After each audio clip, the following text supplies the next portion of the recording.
우리가 평상시 물건을 사고 팔 때 지금까지는 현금이나 카드를 주로 사용해 왔는데요.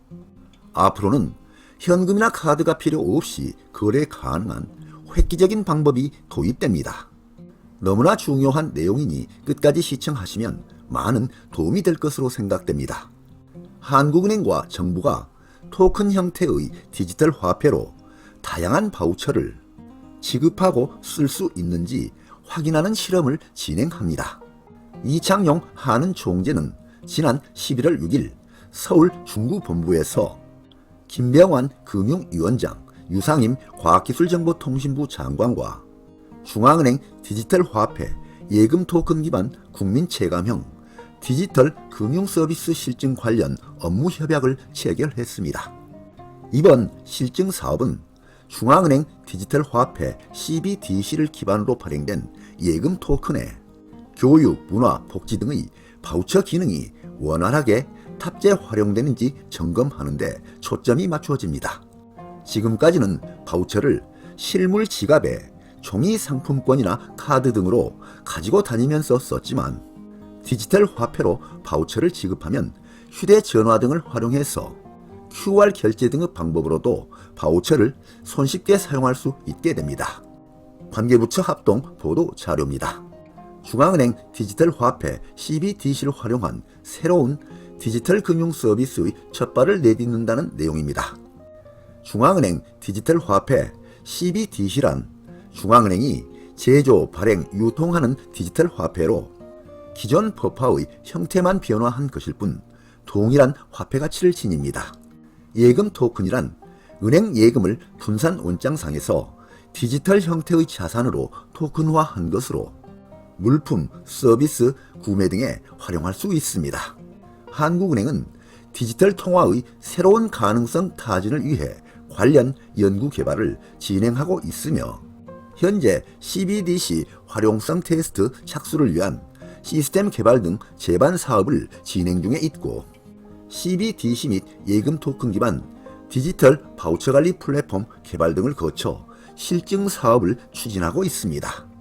이번 실증 사업에서는 디지털 바우처 관리 플랫폼을 통해 CBDC에 기반하여 발행된 예금 토큰의 바우처, 교육, 문화, 복지 분야 등 기능이 원활히 부여될 수 있는지 여부를 테스트할 예정입니다. 지금까지는 바우처 사용 시 실물 지갑에 종이 상품권이나 카드를 소지하여 이용해야 했으나 앞으로는 국민들이 사용처에서 휴대폰을 활용한 QR 결제 등에 의해서 바우처를 손쉽게 이용할 수 있도록 지원할 계획입니다. 아울러 실시간 대금 지급 및 디지털 바우처 지급 조건 설정 기능을 통해 복잡한 정산 절차 및 부정수급 등의 문제를 해결하여 바우처 사업에 대한 국민 신뢰도가 향상될 것으로 기대됩니다. 이번 실증 사업을 추진하기 위해 금융위원회는 테스트 참여 의향을 밝힌 7개 국내 은행, 국민, 신한, 우리, 하나, 기업, 농협, 부산은행에 대해 예금 토큰 발행 업무 수행을 허용하고 해당 은행이 발행한 예금 토큰에 대해 예금자 보호 제도를 적용하는 것 등을 주요 내용으로 하는 혁신금융서비스 신규 지정을 완료하였습니다. 참고로 CBDC 디지털 바우처 관리 플랫폼 구축 내용을 살펴보겠습니다. 현행은 바우처 종류별로 별도 카드 발급 또는 상품권 관리로 국민 불편이 발생했고 바우처 사용에 대한 사후 검증 방식으로 부정수급 우려와 민간 중개기관 플랫폼을 통한 발행, 유통, 정산, 소요 기간이 길고 높은 수수료가 발생했습니다. 개선 사항을 보면 모바일 기기를 활용한 QR 결제 등에 의해 손쉽게 이용할 수 있으며 예금 토큰 기능을 활용합니다. 그리고 복잡한 정산 절차, 부정수급 등의 문제를 개선하고 중개기관 최소화로 정산 소요기간 단축 및 수수료 절감이 가능합니다. 다음은 은행의 예금자 보호법을 살펴보겠습니다.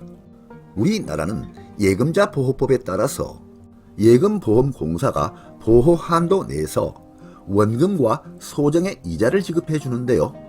현재 예금보호 한도는 금융회사별로 계좌 수에 관계없이 1인당 원금과 이자를 포함해서 5천만 원까지입니다.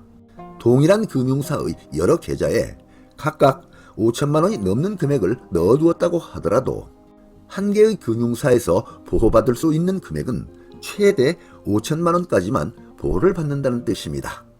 다음은 예금자 보호 제도와 관련하여 가장 많이 나오고 있는 질문 4가지를 살펴보겠습니다. 첫째, 예금자 보호 제도의 적용 대상은 어떤 은행들이 있나요? 라는 질문입니다. 현재 예금자 보호 제도의 적용 대상 금융기관은 은행, 투자중개업자인 증권사, 선물회사 등 그리고 보험회사, 종합금융회사, 저축은행 등이 있습니다. 그리고 해당 금융사에서 내놓은 상품이 예금자 보호 대상인지를 확인하기 위해서는 해당 금융사의 홈페이지에서 거래 내역 조회를 하거나 또는 가입 상품 정보 조회 등을 검색하여 알아볼 수 있습니다. 두 번째, 신협, 수협, 새마을 금고도 예금자 보호를 받나요? 라는 질문인데요. 현재 신협, 수협, 새마을 금고의 경우는 예금자 보호 방법이 은행권과는 다른 방법으로 보호를 하고 있습니다.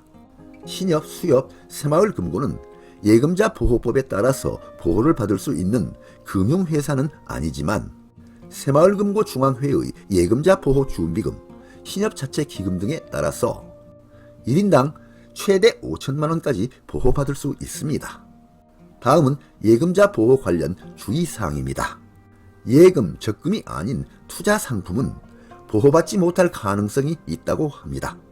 예를 들면 조합원 자격을 얻기 위해서 납입하고 정기적으로 배당금을 받는 출자금은 예금자 보호법에 의한 보호 대상이 아니어서 보호받지 못한다고 하니 참고하시기 바랍니다.